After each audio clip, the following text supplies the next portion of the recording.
Study IQ IAS, अब तैयारी हुई अफोर्डेबल।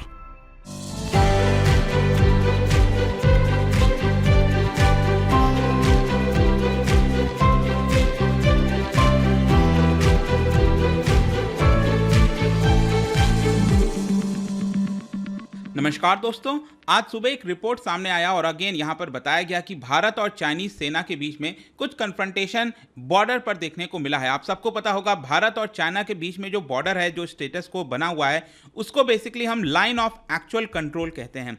लेकिन 2020 के बाद से दोनों देश के जो संबंध हैं वो काफ़ी ज़्यादा खराब हो गए थे। तो रैदर देन इम्प्रूविंग इट, उसको सुधारने के बजाय वापस से आपको देखने को मिलेगा कि जो चाइना है वो एग्रेसिव होता जा रहा है।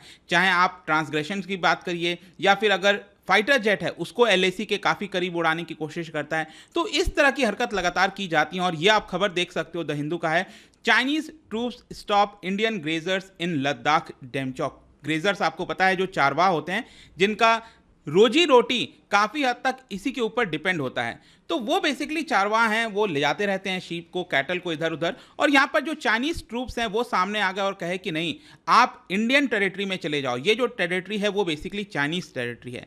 तो लोकेशन कौन सी है, इंपॉर्टेंट क्यों है, सिग्निफिकेंस क्या है, एस जयशंकर साहब ने अभी प्रेजेंट के सिचुएशन को लेकर क्या कहा है, वो सब कुछ हम देखेंगे। काफ़ी कुछ जानने को है, चलिए आगे बढ़ते हैं। लेकिन उसके पहले ध्यान रखिएगा, हमारे UPSC के फाउंडेशन बैच में प्रीलिम्स और मेंस की पूरी तैयारी कराई जाती है at a very affordable rate at just 19,000 rupees. अगर आप कोड इस्तेमाल करते हैं अंकित लाइव हमारे वेबसाइट और ऐप पर, तो ये आप ज्वाइन कर सकते हैं बिफोर 31st, मतलब कल तक आपके पास टाइम है इस कोर्स के अंदर एनरोल कराने के लिए। अदरवाइज यहाँ पर आप बड़ा मौका मिस कर जाएंगे, क्योंकि ये जो पूरा कोर्स है वो 24 मंथ्स की वैलिडिटी का है। मतलब 2023 का एग्जाम हो या फिर 2024, उसको आप काफ़ी आसानी से दे सकते हैं। इसके अंदर कई सारे फीचर्स हैं, चाहे लाइव क्लासेस हो गया, नोट्स हो गया, आंसर राइटिंग प्रैक्टिस, हम आपको एक मेंटर भी देते हैं। प्रीलिम्स के स्पेसिफिकली यहाँ पर आखिरी में एक क्रैश कोर्स भी चलाया जाएगा, ताकि स्पेसिफिकली हम प्रीलिम्स के ऊपर फोकस कर सकें। इसके अलावा अगर आपको MCQs अटेम्प्ट करना है तो मेरे इंस्टा पेज पर जाइए, वहाँ पर स्टोरीज में जितने भी MCQs हैं उसको आप अटेम्प्ट कर पाएंगे।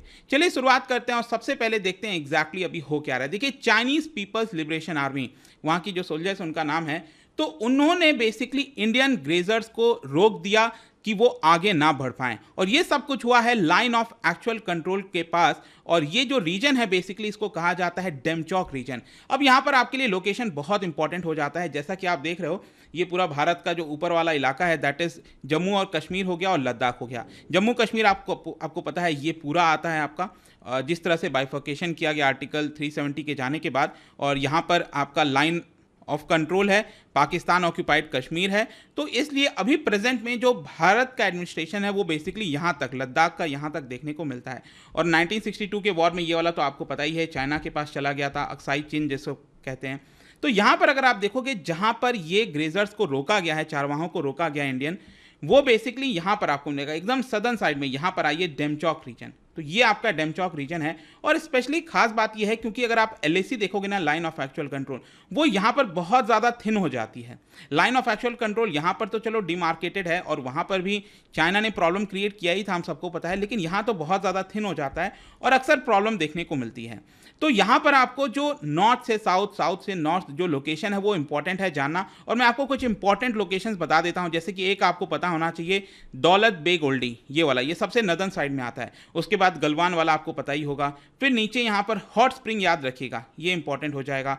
फिर उसके नीचे आता है पेंगोंग सो, ठीक है, पेंगोंग सो जो लेक है वहाँ पर भी कन्फ्रंटेशन हुआ था। उसके बाद चुशुल हो गया आपका, फिर डेमचौक वाला रीजन है। तो इस तरह से नॉर्थ टू साउथ या फिर साउथ टू नॉर्थ कभी भी आपके एग्जाम में आ सकता है, ये ध्यान रखना है। तो अभी ये जो पूरा चीज़ें हुआ है, मामला हुआ है, वो डेमचौक रीजन में हुआ है। तो क्वेश्चन ये है कि ये इंसिडेंट हुआ कब। देखो, रिपोर्ट तो अभी हमारे सामने आई है, लेकिन ये बताया जा रहा है 21 अगस्त एंड 22 अगस्त को हुआ है, यहाँ पर लोगों ने बताया रिपोर्ट के आधार पर। और कुछ इंडियन ग्रेजर्स जो हैं वो यहाँ पर जा रहे थे, और LAC के पास ही बेसिकली यहाँ पर डेमचौक रीजन में एक जंक्शन है, याद रखिएगा एग्जाम पॉइंट ऑफ व्यू से, CNN जंक्शन कहा जाता है, चार्डिंग नीलुंग नुला।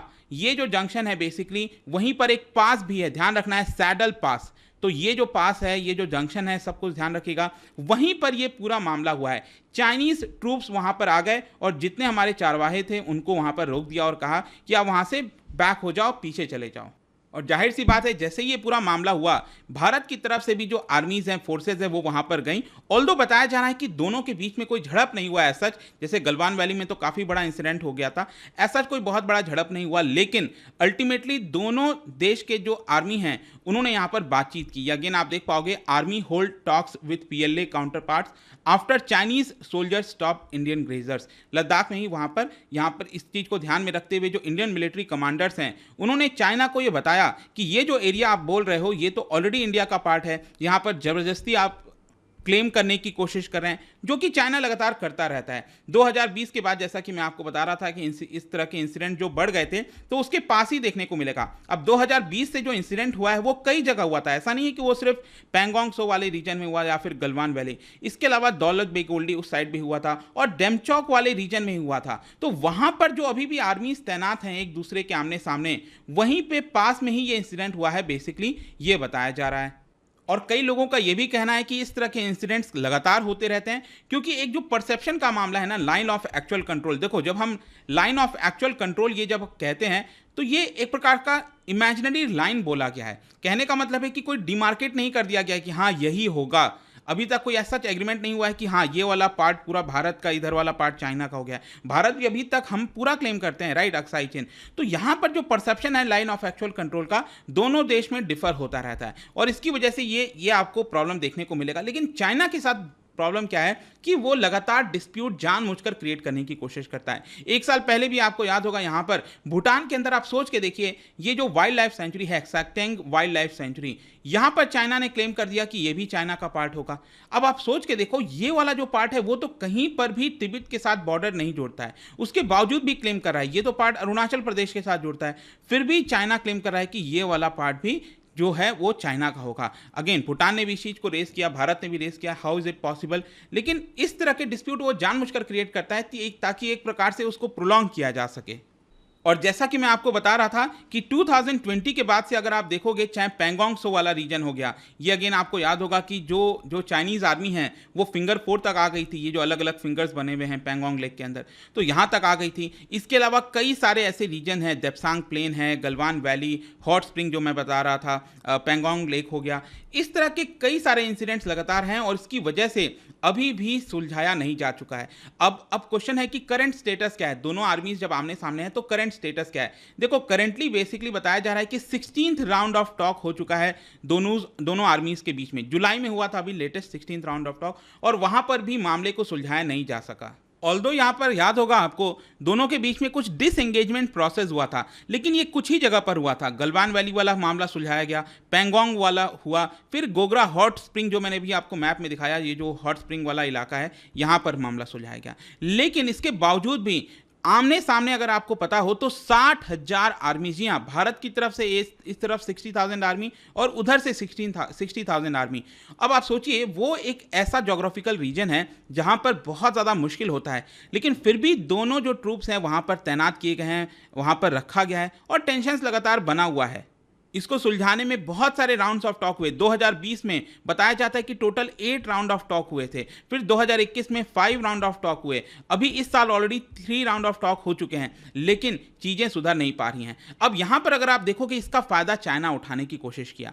एक्चुअली क्या होता है, मैं आपको बोल रहा था कि चाइना जानबूझकर चीजों को डिस्प्यूट करता है ताकि वो अपना इंफ्रास्ट्रक्चर एक प्रकार से बिल्ड कर सके, और यही चीज हुआ है एग्जैक्टली। चाइना ने वहां पर डिस्प्यूट क्रिएट किया और अपने जो अलग अलग इंफ्रास्ट्रक्चर हैं, चाहे ट्रूप के बंकर्स हो गए, हेलीपैड हो गया, गन एंड मिसाइल पोजीशन हो गया, रोड हो गया, ब्रिजेस हो गया, रडार साइट्स हो गया, वो पूरा आपका लाइन ऑफ एक्चुअल कंट्रोल जिसका लेंथ करीब 3488 किलोमीटर का है, वहां पर उसने लगा दिया है पिछले 2 वर्षों में। इसके अलावा जो पैंगोंग वाला, जहां पर एक प्रकार से भारत की जीत मानी जा रही थी कि हमने चाइनीज आर्मी को पीछे कर दिया, लेकिन उसके बावजूद भी आप सोचिए 2 ब्रिजेस यहां पर पैंगोंग सो लेक में यहां पर बना दिया है चाइना ने। तो ये फायदा उठाना हुआ, राइट। अभी यहां पर बताया जा रहा था कि दोनों के बीच में कॉन्फिडेंस बिल्डिंग मेजर्स होगा। इस कॉन्फिडेंस बिल्डिंग मेजर्स में यह बोला गया कि लाइन ऑफ एक्चुअल कंट्रोल के 10 किलोमीटर इस साइड, 10 किलोमीटर उस साइड नो फ्लाई जोन बनाया जाएगा ताकि कोई भी फाइटर जेट ना आए। लेकिन चाइना जानबूझकर अपने फाइटर जेट्स को नो फ्लाई जोन की तरफ भेजने की कोशिश करता है, उड़ाने की कोशिश करता है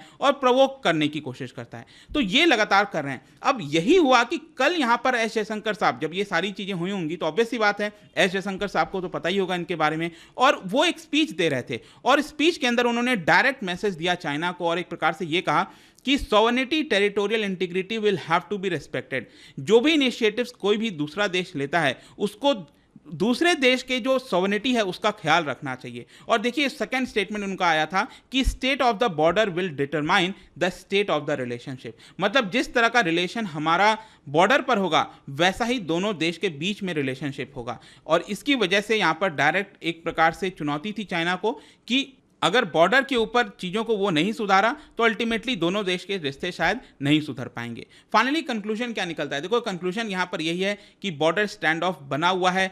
कोशिश भारत काफ़ी किया कि यहाँ पर चीज़ों को सुधारा जाए लेकिन हो नहीं पा रहा है। फुल रेजोल्यूशन अभी तो नहीं दिख रहा। लेट्स सी चाइना कब इस तरह से चीज़ों को मानेगा। बट आई होप कि ये जो एक मेजर इंसिडेंट हुआ था इससे रिलेटेड जो भी कुछ है वो आपको समझ में आ गया होगा। जाने से पहले एक इंटरेस्टिंग क्वेश्चन क्या बता सकते हैं, क्योंकि हम पैंगोंग लेक की बात कर रहे थे तो इससे रिलेटेड 2 स्टेटमेंट हैं, आपको बताना है कौन सा राइट है। इसका राइट आंसर आपको पता ही है, मेरे इंस्टाग्राम पर तो मिलेगा ही, वहाँ पर अगर आप नहीं हो कोई बात नहीं, टेलीग्राम से भी ले सकते हैं इसका सही उत्तर। मैं कई सारे जो MCQs हैं वो यहाँ पर स्टोरीज में डालता रहता हूँ। बाकी अगर आपको PDF चाहिए तो टेलीग्राम पर आइए, अलग अलग सोशल मीडिया पर आप जुड़ पाओगे। और जैसा मैंने बताया UPSC की तैयारी अब आप कर सकते हैं by using the code Ankit live, ताकि आपको मैक्सिमम डिस्काउंट मिल सके। आई होप कि वीडियो आपको पसंद आया होगा। मिलता हूं आपसे next time. Till then thank you very much, see you soon. Study IQ IAS, अब तैयारी हुई अफोर्डेबल।